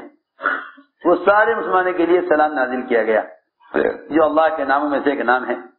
اللہ کے ناموں میں سے ایک نام ہے. لیکن وہی بات ہے جو میں عرض کر رہا کہ مسلمان نے اتباع سنت کو چھوڑ کر اپنے لیے سلام کا حق ختم کر لیا. سلام دعا ہے. ابھی اتباع سنت پر نہیں ہو تو سلام کی دعا سے محروم ہو جاؤ گے. فرمایا کہ اپنے اسلام کو ظاہر کرو اسلام کو ظاہر کرو تاکہ تم سلام کے مستحق بن سکو، اسلام کو ظاہر کرو سلام کو مستحق بننے کے لیے۔ چنانچہ جب آپ کے ہاں جماعت آئی، آپ نے دیکھ کر ہی پہچان لیا کہ یہ سب ایمان والے معلوم ہوتے ہیں، ایمان والے معلوم ہوتے ہیں۔ اس لیے بات ذہن میں رہے کہ اتباع سنت کے بغیر مسلمان نظر نہیں آ سکتا۔ صرف فرائض کا ادا کرنا اسلام کے تعارف کے لیے کافی نہیں ہے، فرائض کا ادا کر لینا اسلام کے تعارف کے لیے کافی نہیں ہے۔ فرمایا ما انتم، تم کیا ہو؟ یہ نے کہا کون ہو؟ فرمایا کیا ہو؟ سب نے کہا ہم سب ایمان والے ہیں، سب کے سب ہم سب ایمان والے ہیں۔ فرمایا تمہارے ایمان والا ہونے کی کیا علامت ہے؟ حالانکہ علامت نظر آ رہی تھی، لیکن آپ معلوم کرنا چاہتے تھے کہ تمہارا ایمان کس پر ہے، تمہارے اعمال کیا ہیں؟ ان لوگوں نے کہا کہ ہمارے اندر 15 خصلتیں ہیں، ہمارے اندر 15 خصلتیں ہیں۔ دیکھو کتنا آسان ہے دین، ہمارے اندر 15 خصلتیں ہیں، 5 پر ہمارا ایمان ہے، 5 پر ہمارا ایمان ہے، 5 پر ہمارا ایمان ہے۔ ہم ایمان لائے اللہ پر، اس کے فرشتوں پر، اس کی کتابوں پر۔ کتاب پر ایمان کا مطلب یہ ہے کہ ہم اللہ نے جس چیز کو حرام کر دیا ہم اس سے بچتے ہیں۔ صرف اتنا نہیں کہ ہم جانتے ہیں کہ قرآن اللہ کی کتاب ہے، یہ تو کفار اور مشرکین مکہ بھی جانتے تھے کہ یہ قرآن آخری وحی ہے، آخری کتاب ہے آسمان سے اترنے والی۔ اس لیے حسد کرتے تھے کفار اور مشرکین کہ یہ قرآن ان پر کیوں نازل کیا گیا، طائف بستی کے بڑے کسی سردار پر یا مکے کی بستی کے کسی سردار پر کیوں نازل کیا گیا، انہیں کیوں دیا گیا قرآن۔ کفار تو آپ پر قرآن کے آنے پر آپ سے حسد کرتے تھے، آپ سے حسد کرتے تھے، قرآن کیوں نازل کیا گیا ان پر؟ تو میں نے عرض کیا کہ صرف مسلمان یہ کہ ہاں جی ہم جانتے ہیں قرآن اللہ کی کتاب ہے۔ ارے یہ تو ساری دنیا کے کفار مشرکین، ساری دنیا کے یہود و نصارہ سب جانتے ہیں۔ جی ہاں، کوئی قوم ایسی نہیں ہے اس زمانے میں جو قرآن کے آخری وحی ہونے کا یا قرآن ہونے کا انکار کر دے۔ سنو غور سے، قرآن پر ایمان لانا اس کو نہیں کہتے صرف کہ آدمی جان لے کہ ہاں یہ قرآن اللہ کی کتاب ہے، بلکہ حضور اکرم صلی اللہ علیہ وسلم نے غیبت کرنے والے سے فرمایا کہ تم قرآن پر ایمان نہیں لائے ہو، تم قرآن پر ایمان نہیں لائے ہو۔ اور یہ فرمایا کہ جو آدمی قرآن کے حرام کو حلال سمجھ رہا وہ قرآن پر ایمان نہیں رکھتا۔ ما آمن بالقرآن من استحل محارمہ، قرآن کے حرام کو حلال سمجھنے والا قرآن پر ایمان نہیں رکھتا۔ یہ آپ نے فرمایا اس شخص سے جس سے آپ کے سامنے غیبت ہو گئی، اس سے فرمایا ما آمن بالقرآن من استحل محارمہ، قرآن کے حرام کو حلال سمجھنے والا قرآن پر ایمان نہیں لایا۔ میں نے عرض کیا کہ یہ ہے کتاب پر ایمان لانا، کہ قرآن کے حرام کو حرام سمجھنا، اس سے بچنا۔ اور رمضان کے روزے رکھتے ہیں، ہاں یہ انہوں نے کہا کہ ہم ایمان لائے اللہ پر، اس کے فرشتوں پر، اس کی کتابوں پر، اس کے رسولوں پر، آخرت کے دن پر، اس پر ہمارا ایمان ہے۔ آپ نے فرمایا وہ 5 کیا ہیں جن میں تمہارا عمل ہے؟ کہ پہلی بات تو یہ ہے کہ ہم شہادتین کی گواہی دیتے ہیں کہ اللہ کے سوا کوئی عبادت کے لائق نہیں، اللہ کے سوا کوئی عبادت کے لائق نہیں، محمد صلی اللہ علیہ وسلم اللہ کے بندے، اس کے رسول ہیں، اس کی ہم گواہی دیتے ہیں۔ اس کو عمل میں شمار کیا، یہ ہے سمجھنے کی بات، اس کو عمل میں شمار کیا کہ ہم اس کی گواہی دیتے ہیں عملی طور پر، اور نماز قائم کرتے ہیں، نماز قائم کرتے ہیں۔ اور واقعی نماز کا قائم کرنا یہ ہے کہ آدمی نماز کے کمال کو اپنی زندگی میں دیکھ لے۔ اگر زندگی میں کمال ہے تو نماز میں کمال ہے، اگر دین ناقص ہے تو نماز بھی ناقص ہے، اگر دین ناقص ہے تو نماز بھی ناقص ہے۔ بالکل، نماز کانٹا ہے پورے دین کا، نماز کانٹا ہے پورے دین کا۔ آدمی اگر غور کرے اس کے دین میں اتنی ہی کمی ہوگی جتنی کمی اس کے نماز میں ہوگی، جتنی کمی اس کی نماز میں ہوگی اتنی کمی اس کے دین میں ہوگی۔ ناقص ہوتا ہے دین لوگوں کا جن کی نماز کامل نہیں ہوتی۔ جو شخص بھی یہ جاننا چاہے کہ اس کی نماز کامل ہے یا نہیں، وہ اپنے دین کو دیکھ لے، چاہے دین کامل ہے یا نہیں۔ اگر دین ناقص ہے تو نماز بھی ناقص ہے، یہ پکی بات ہے۔ اگر دین ناقص ہے تو نماز بھی ناقص ہے، اس لیے کہ نماز کے نقصان کا اثر پورے دین پر پڑتا ہے، اور نماز کے کمال کا اثر پورے دین پر پڑتا ہے۔ من اقامہا فقد اقام الدین، جو نماز کو درست کر کے پڑھے وہ اپنے دین کو قائم کر لے گا۔ تو فرمایا، کہا کہ ہم نماز قائم کرتے ہیں، نماز قائم کرتے ہیں، اس لیے کہ جو نماز قائم کی جاتی ہے وہ اللہ کے اتنا قریب کر دیتی ہے کہ اللہ تعالیٰ کا ہر حکم بندہ پورا کر دیتا ہے، اور جو نماز بگاڑی جاتی ہے وہ اللہ سے اتنا دور کر دیتی ہے کہ آدمی باوجود نماز کے گناہوں کے اندر مبتلا رہتا ہے۔ ابن عباس اور عبداللہ بن مسعود دونوں فرماتے ہیں کہ جس کی نماز اس کو برائی سے نہیں روکتی، اس کی نماز اس کو اللہ سے دور کرتی رہتی ہے۔ معلوم ہوتا ہے کہ نماز اللہ کے قرب کا بھی ذریعہ نماز ہی ہے، اور اللہ سے دور ہونے کا ذریعہ بھی نماز ہے۔ چھوڑ دے نعوذ باللہ نماز تو کفر ہے، نماز کو بگاڑے تو پھر اللہ سے دور ہو جاتا ہے، پھر اللہ سے دور ہو جاتا ہے۔ اس لیے فرمایا کہ نماز میں کمال پیدا کرو، نماز میں کمال پیدا کرو، کہ نماز میں جس کی نماز قائم ہوگی اس کا دین بھی قائم ہوگا۔ تو کہا کہ ہم نماز قائم کرتے ہیں، رمضان کے روزے رکھتے ہیں، بیت اللہ کا حج کرتے ہیں، اور پانچویں صفت یہ ہے کہ ہم زکوٰۃ ادا کرتے ہیں، زکوٰۃ ادا کرتے ہیں، یعنی مستحق کو تلاش کرتے ہیں، اور جہاں مستحق ہے اس کا حق اسے وہاں جا کر ادا کرتے ہیں، اس کا حق وہاں جا کر ادا کرتے ہیں۔ واقعی زکوٰۃ کا ادا کرنا یہ ہے کہ آدمی مستحق کو خود تلاش کرے، مستحق کو تلاش کرے، مستحق کو تلاش کرے اور زکوٰۃ مستحق تک پہنچائے۔ تو ایسی برکتیں زکوٰۃ کی ہیں کہ مسلمان زکوٰۃ کی برکات کو برداشت نہیں کر سکتا۔ یہ فرمایا کہ ہم زکوٰۃ ادا کرتے ہیں۔ فرمایا آپ نے کہ وہ 5 کیا ہیں خصلتیں تمہارے اندر جو تمہارے اسلام لانے سے پہلے سے ہیں۔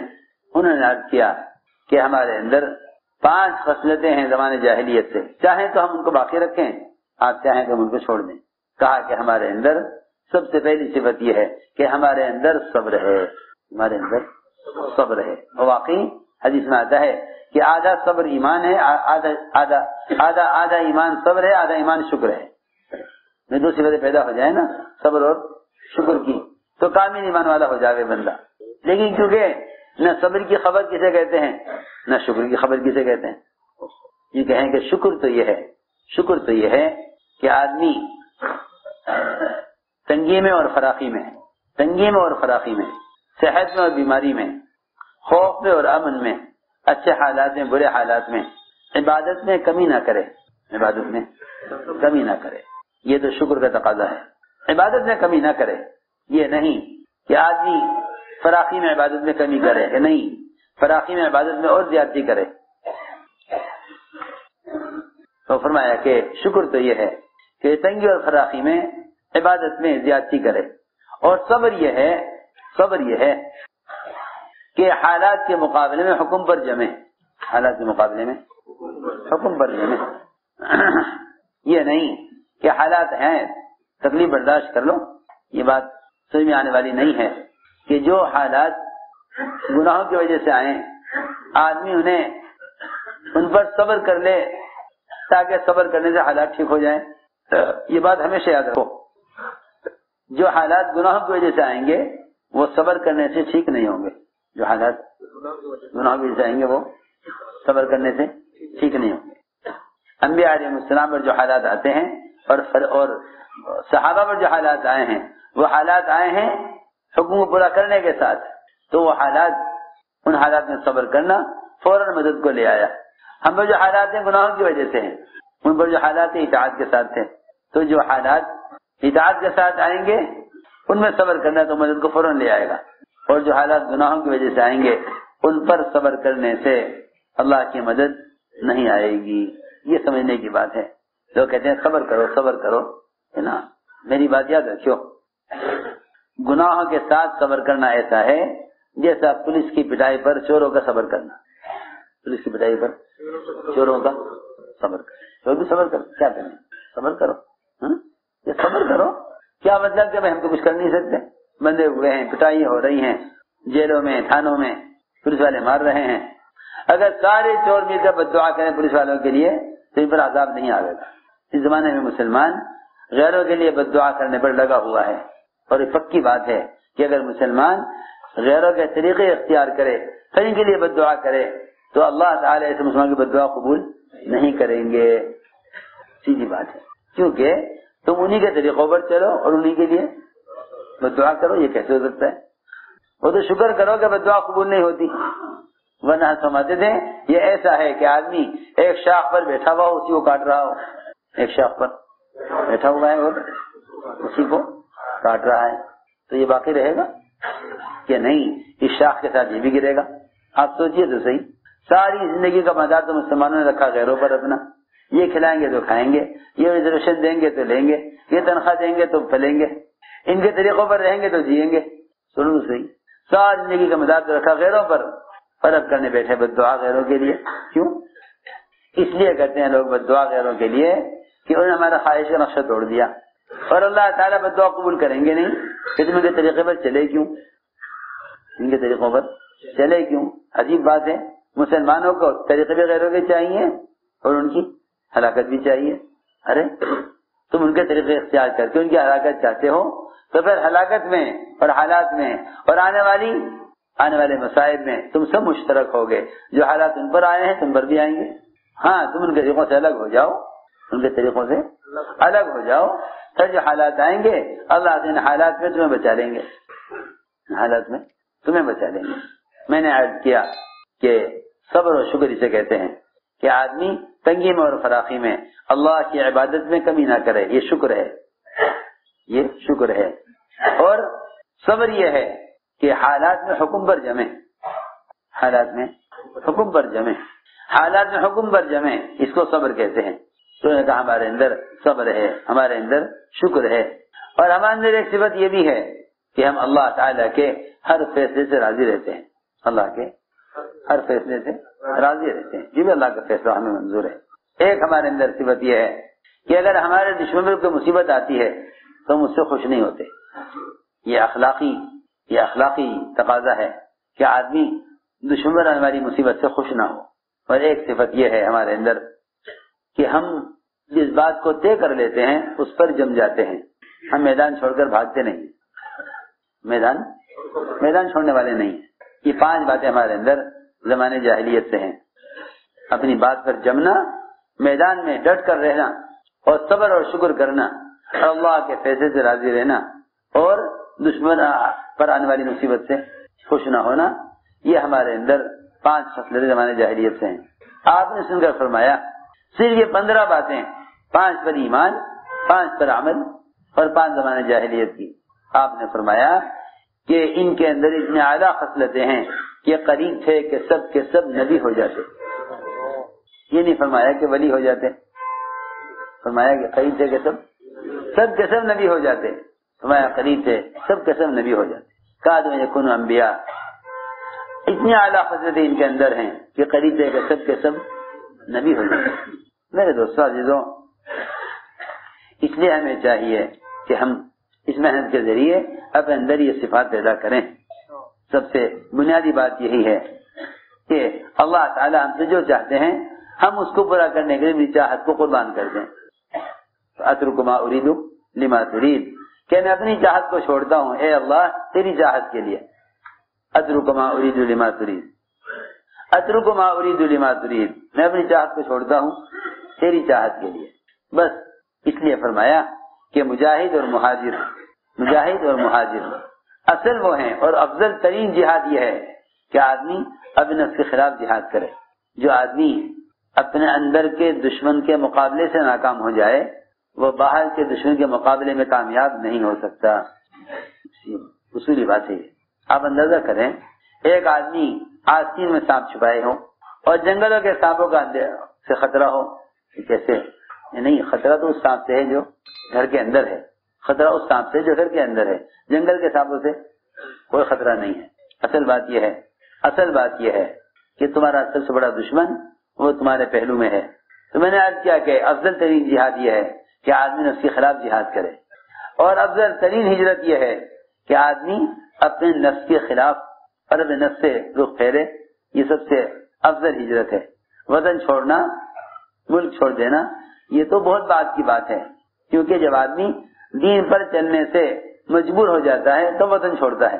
جی ہاں، یہاں تو دین کو ہی چھوڑے ہوئے ہیں، اس لیے فرمایا کہ اصل مہاجر اور مجاہد وہ ہے جو اپنے نفس کے خلاف قدم اٹھائے اور ہر اس چیز سے رخ پھیر لے جسے اللہ نے روکا ہے. اس لیے فرمایا افضل جہاد، افضل ہجرت یہ ہے. تو میرے دوستو عزیزو، اس کی استعداد پیدا ہوتی ہے آدمی کے غفلت اور گناہ کے ماحول سے نکلنے سے. اس لیے فرمایا کہ اپنے وطن، اپنے علاقے اور اپنے ماحول کو چھوڑ کر نکلو، ماحول کو چھوڑ کر نکلو۔ دیکھو تو صحیح، جب انسان اپنی جسمانی صحت کے لیے اپنی آب و ہوا کو بدلنا ضروری سمجھتا ہے، سنو غور سے، ایک علاقے والے اسلام میں داخل ہوئے، قبیلہ اسلم اسلام لائے، مدینہ منورہ آئے، یہاں آ کر رہتے رہے، بیمار ہو گئے۔ آپ نے فرمایا تم اپنی صحت کے لیے علاقہ بدل دو۔ سنو، آدمی اپنی صحت کے لیے کبھی علاقہ بدل دیتا ہے، آب و ہوا کی تبدیلی ضروری سمجھتا ہے، تو جب جسم کی صحت کے لیے آب و ہوا کی تبدیلی ضروری ہے تو پھر اپنی روح کی علاج کے لیے اور ہدایت کے لیے اپنے ماحول سے نکلنا کتنا زیادہ ضروری ہوگا کہ اپنا ماحول چھوڑ کر نکلو۔ اس سے میرے دوستو عزیزو، اپنے ماحول سے نکل کر آدمی کو معلوم ہوتا ہے کہ وہ کس ظلمت میں تھا۔ کفار اور مشرکین نے کفر کے ماحول سے نکل کر اسلام کو سمجھا ہے، بلکہ روایتوں میں ملتا ہے، خود قرآن میں ہے، کوئی مشرک ان سے پناہ چاہے تو اس کو پناہ دو تاکہ تمہارے ماحول میں آ کر قرآن سنے۔ صحابہ کرام کفار کو قید کر کے اور باندھ کر لے آتے تھے اپنے ساتھ، صرف اس لیے تاکہ یہ ہمارے ماحول میں رہ کر اسلام قبول کرنے۔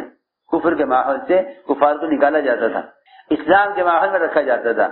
آپ نے تو بعض کافروں کو مسجد میں باندھ کر رکھا تاکہ یہ اس ماحول میں رہنا ان کے دل میں اسلام کی رغبت پیدا کر دے، ان کے دل میں اسلام کی رغبت پیدا کر دے۔ بے شمار قصے ہیں کہ آپ نے مسجد کے ماحول میں رکھا صرف اس لیے تاکہ اس ماحول میں رہنا ان کے دل میں اسلام کی رغبت پیدا کر دے۔ بس اس راستے کی نقل و حرکت بھی اسی لیے ہے تاکہ ہم اپنی غفلت کے ماحول سے نکلیں، کیونکہ قرآن نے تو صاف طور پر کہہ دیا کہ سب سے پختہ مذہب اور سب سے اچھا دین، سب سے پختہ مذہب، سب سے اچھا دین اور سب سے اچھا عمل اس شخص کا ہوگا جو دعوت دیتے ہوئے عمل کرے۔ اللہ تعالیٰ نے قرآن میں یہ جملہ استفہام انکاری کے ساتھ بیان کیا، جسے کہتے ہیں کہ بات کے اندر قوت اور بات کو مؤکد کرنے کے لیے کہا جاتا ہے کہ اس سے زیادہ اچھا دین ہو کس کا سکتا ہے، اس سے زیادہ اچھا دین یا اس سے زیادہ اچھا مذہب ہو کس کا سکتا ہے جو دعوت عبادت دونوں کو جمع کر لے، دعوت عبادت دونوں کو جمع کر لے۔ دعوت کا تو تصور ہی نہیں جب تک چل پھر کر دعوت نہ دی جائے، جب تک چل پھر کر دعوت نہ دی جائے۔ دعوت کو تو اللہ تعالیٰ نے نقل و حرکت کے ساتھ ہی جوڑا ہے۔ اللہ کے راستے کے نفر کا مقصد ہی یہی تھا کہ تم دوسروں کو جا کر خود دعوت دو، دوسروں کو جا کر خود دعوت دو۔ دیکھو یہ بہت اہم بات ہے، خود جا کر دعوت دو۔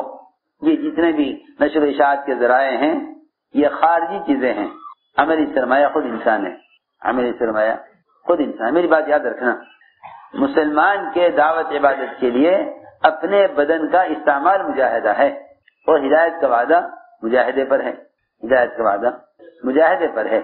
اپنے بدن کے استعمال کا نام مجاہدہ ہے اور ہدایت کا وعدہ مجاہدے پر ہے۔ خارجی چیزوں کا استعمال کا نام مجاہدہ نہیں ہے۔ جو خارجی چیزیں ہیں، نشر اشاعت کے ذرائع یا اس زمانے کے مختلف قسم کے آلات اور مشینیں، یہ دین کے پھیلانے کا ذریعہ کبھی نہیں رہا۔ کسی نبی کی بعثت یا کسی صحابی کے زمانے میں کوئی ذریعہ ہی نہیں تھا دین کے پھیلنے کا سوائے نقل و حرکت اور اللہ کے راستے کے خروج کے۔ جماعتیں بنا کر علم پہنچانے کے لیے، جماعتیں بنا کر اسلام کی دعوت دینے کے لیے بھیجا جاتا تھا۔ حضرت عمر رضی اللہ تعالیٰ عنہ کسی کو گورنر بنا کر بھی بھیجتے تو وہ یہ کہتا تھا کہ نہیں، مجھے تو قرآن اور سنت سکھلانے کے لیے بھیجیں تو میں جانے کو تیار ہوں، لیکن گورنر بن کر جاؤں یا کہیں کا عامل اور کہیں کا عہدیدار بن کر جاؤں، یہ میں نہیں چاہتا۔ اس لیے میرے دوستو عزیزوں، اپنے دین کو لے کر حرکت میں آؤ، اس لیے کہ اس راستے کی نقل و حرکت جاری پانی کی طرح ہے۔